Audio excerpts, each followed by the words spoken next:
গাছ না আমাদের মতো কথা বলতে পারে, না হাঁটতে পারে, না আমাদের মতো ভাবতে পারে, তা সত্ত্বেও গাছ তার বৃদ্ধিকে নিয়ন্ত্রণ করতে পারে, তার ফুল ফোটার সময়কে নিয়ন্ত্রণ করতে পারে, এমনকি ফল পাকাকেও নিয়ন্ত্রণ করতে পারে।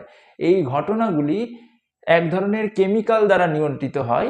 সেই কেমিক্যালকে গাছের ফাইটো হরমোন বা উদ্ভিদ হরমোনও বলা হয়।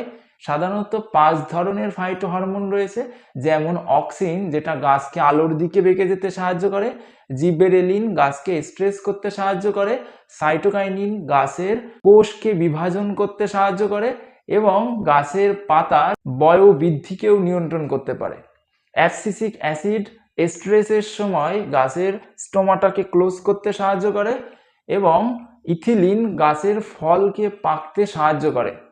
তাহলে গাছ তার জৈবিক ক্রিয়া শুধুমাত্র কেমিক্যাল দ্বারাই সম্পাদন করতে পারে।